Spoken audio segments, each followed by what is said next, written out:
Hello everyone, and welcome to something a little bit different on this channel. This is my draft analysis for DGBA Poison Point, Season 15. Now, you're probably looking at this and wondering, what is DGBA? DGBA, this season, is celebrating its 20th season, because this league has been around since the dawn of the dinosaurs. Not quite true, but you get the idea. It's been around. So, for its 20th season, I decided that I would come back. This is a league that I've been in on multiple occasions at this point, typically taking about a season gap between. I have bounced between this division, Poison Point, and Speedweed, the division above, being both relegated manually, as well as last season that I took part in 2 seasons ago, due to, frankly, a pretty embarrassing performance for me. I'm here to redeem as part of the 20th season. And I decided, as part of the season tonight, as well as to add for my employment, let's make some content. So, expect to see stuff about this. We'll try to. Yeah, we'll try to. But as regular. Without further ado, I'm sure you're wondering, what team did you go? And let's do it. But first, here's a few ground rules.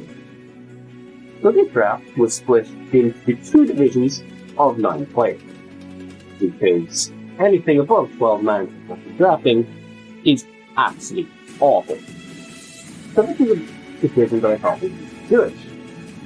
The draft board was your standard offensive draft board, except it's essentially the Dragon Pulse for something else.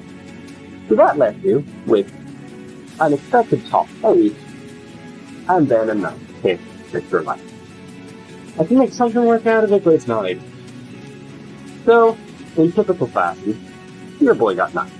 However, things did not quite go as planned. And, through some good luck, I ended up with a first round pick of Tornadus Therian. Now, Torn is a mon that we all know what it does at this point. It is a phenomenal utility mon with access to knock and U-turn, probably the best pivot in the entire metagame, and he's in multiple metagames, and is just incredibly reliable because of its access to regenerating. No matter how often you try to make offensive Nasspot work, which it does in some matchups, or just offensive sets in general, sometimes it seems that the fat pivot is just bread and butter. And that's been seen in events taking place this year, predominantly in DPM, where its win rate in SV has been incredibly impressive. So, I was delighted getting this around pick. And, in my opinion, it is the most consistent Terra cap. And I hope to kind of do something a little bit different with it, but if I have to resort to regen plus pivot, I can play regen plus pivot. That's completely fine. However, with this next pick, as the other part of my wheel, I was left in a bit of a predicament. And this was because of what was done right in front of me. They decided that Tingling was their pick, leaving me with the decision of which Terramon to draft. Now, typically, what would be expected was that you would grab one of these Terramons, and then you pick any one to support it. So in the case of Corn, they might not be Threads, Dark Hound, something like that. However, there was a much more interesting route to go. And, with me deciding to pick these with further content, I decided it was time to flip the pick. Enter Terra the Root. Now, I've already talked about the Root in this channel. We know this thing's amazing. As a setup threat, it is phenomenal. It can win games by itself an awful lot of the time. And as a Terra captain, it definitely has the most upside. Bulk up and Sword Stand sets are terrifying if you're not well prepped for either of them, and you have to make sure you're prepped for both of them at the same time, which is incredibly difficult to do. Even taking the Terra aspect out, encourage stabbing off, which is great, as well as good utility. And jungle healing is a really underrated, not an underrated tool, but a really appreciated tool that's so limited in access on the board. So this is a pairing. Well, yes, I spent 40 points on it. I actually think it's pretty good. Yes, you'd probably think that I'm pairing this thing most of the time, regular coin, but I'm going to play around with it. Please don't get away with the opposite one. I want this to be as unpredictable as possible, and that the only person who benefits from it is me. Now, you're probably looking at that bullet point right at the bottom there, and you're a bit confused. So let me cast your mind back to event September, where I made a bet with a certain rapid YouTuber by the name of Pod. So the bet that we made was that I thought that Terror of the Rules would do worse in BCL2 compared to Terror Steel Pod. And I lost that bet fairly bad. Surprise, because BCL2 was the event that Terror of the Rules offered off. So my punishment for that was to hop on a track about the route, because this was a time where L5 was doing poker. And they're still coming back, man. If they don't, they can get back. It's fine. I've got that work. So, I didn't do it, because I was a busy man. I had a lot going on in life, and I didn't really want to have to sit down and rap. Not in my wheelhouse. But with me drafting this, and committing to this piece of content, it has to happen. So I will promise you now, I will do a release-based track before the season. Not saying when, and how, but I will. So, look forward to that, I guess? Or read it, because I don't know how to do it. But I guess it's on your sorry ears. Now the content bit has kind of died down, I've realized that I've just spent almost 50 points on 2 Mons, and I still need to attempt to get a competent team out. This was going to be a bit of a struggle. However, when it came back to me, all those months later, I realized that there was one Mon on the board that supported what I had quite well, filling a lot of the roles that I didn't already have, as well as giving me some even greater utility options, which I'm a massive sucker for. Therefore I drafted Jirachi. And Jirachi is one of the best steel types in this generation. It's very easy to say you put it up there with stuff like Tregs, Metagross, and Crown.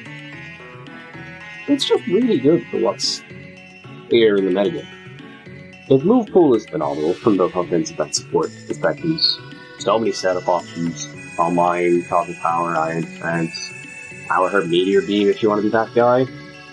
And then from a support case, you have Q-Aid, you have Wish, you have Healing Wish, which I've mentioned in what happened at the bottom, because I love Healing Wish.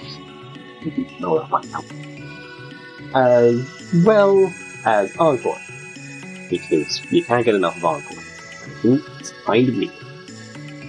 This thing is super balanced. It gives me a Fairy check, which is very much needed, because Terra Fairy is a pretty common Terra, and having a flying resist for the other Terra Thorn, if I have to deal with it, is going to be quite nice. As well as any other potential scary versions you're going to do. There's very few.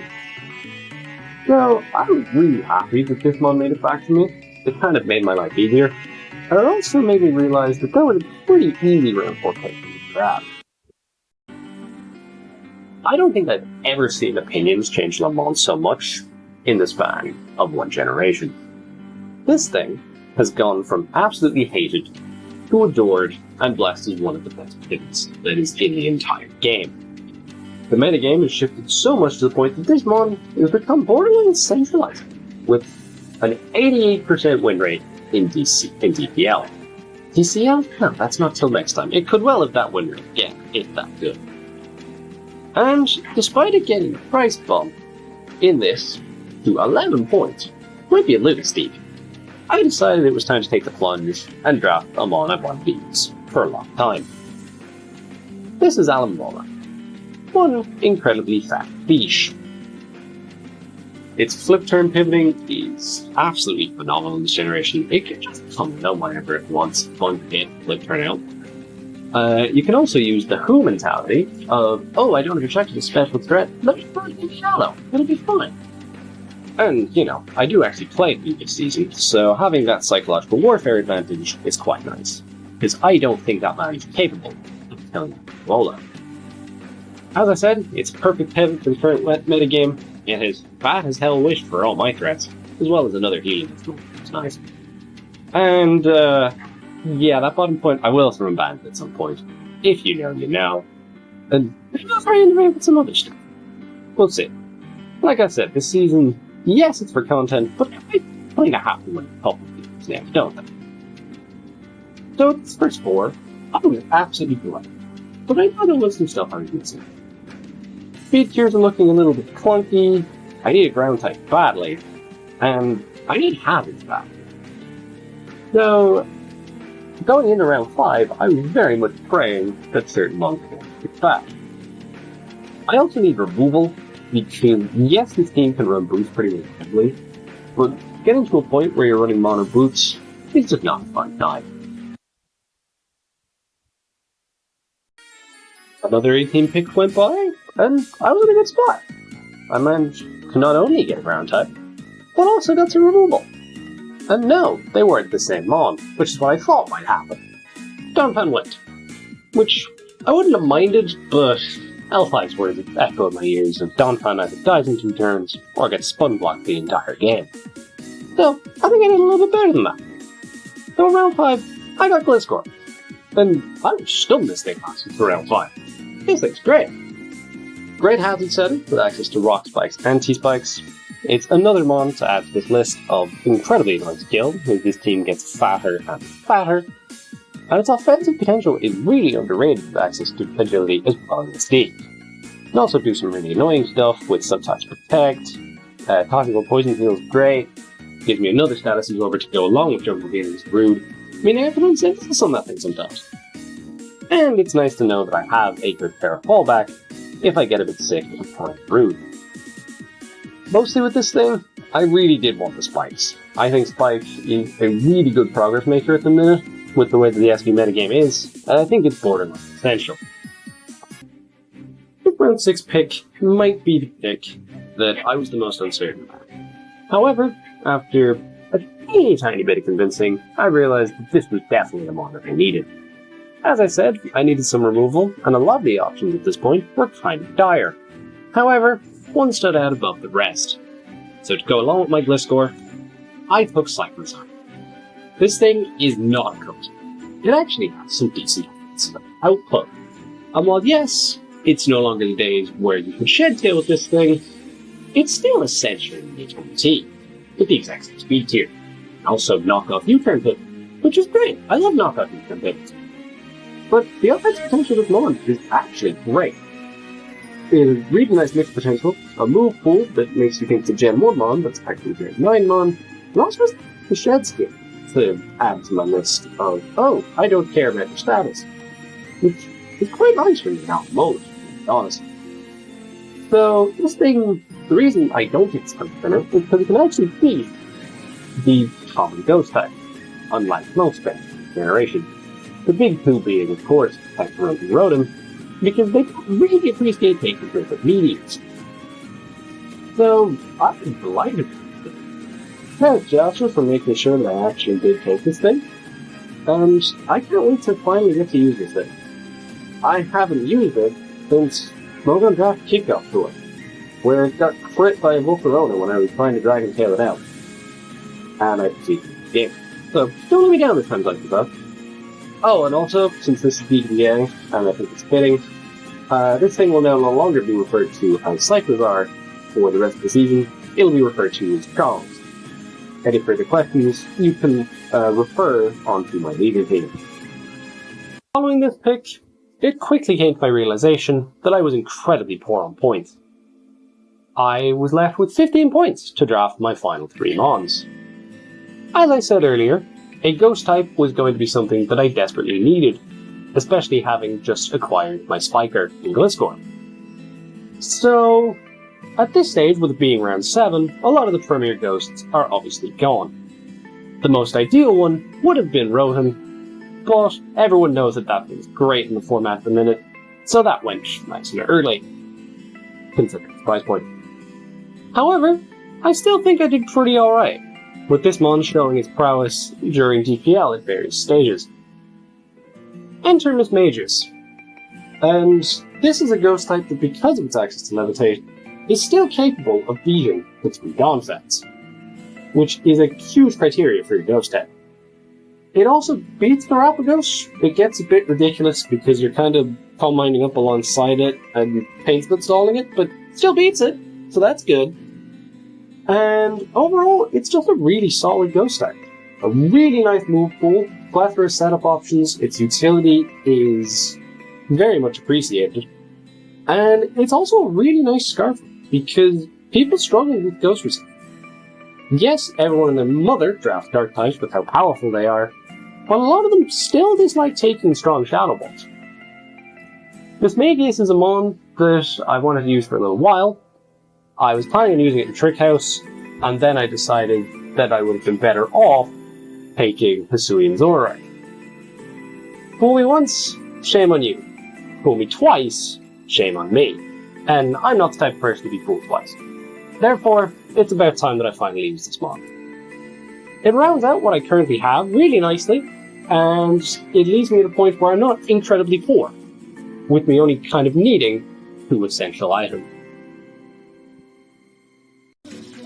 One of these criteria I'm kind of cheating on because I want 2 things out of it. One of which is another rocker to round out the team, to be able to relieve some of the strain that is currently on Jirachi this for to be my hazard deck.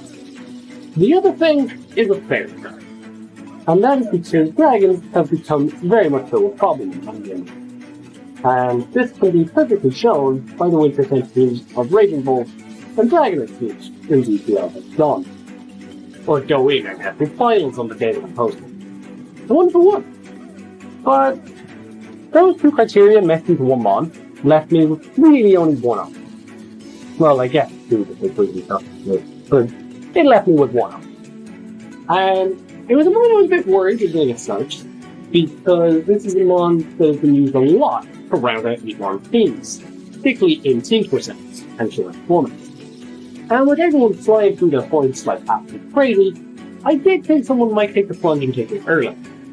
Thankfully, they did not, and I was able to get my hands on it. Therefore, I would like to welcome Carbink to the squad.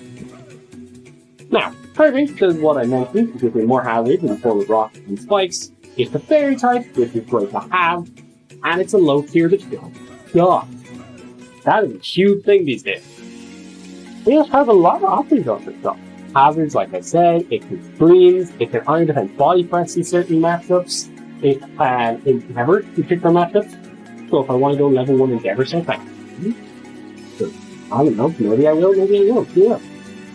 And overall, it's a mod that has grown on me a lot lately. I used it elsewhere, I thought it was really nice, as it checks to a lot of top tiers. And the big one of the top tiers that I want to mention here is Darkrai, because it was a mod that I looked like I was weak to. And I played 2 of them this season because of the way the schedule worked out. So, you might be seeing some more Carbink than you think. And you might notice that this is another Terra. The rules of this league means you can have up to 3 Terra copies with no cost restriction, aside from the expected Terra.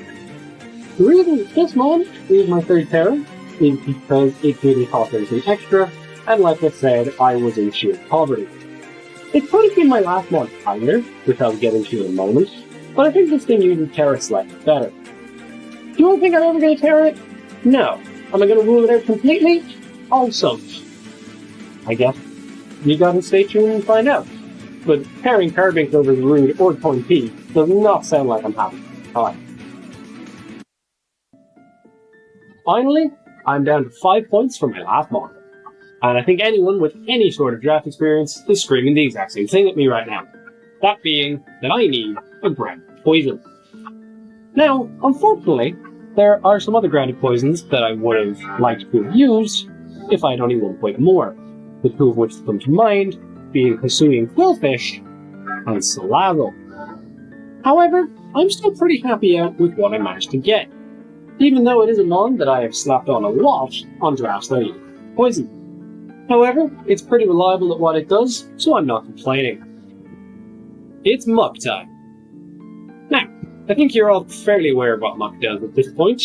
It's my obligatory grounded poison, has a good move pull in classic Gen 1 fashion, has some setup options, Curse, which can be quite effective.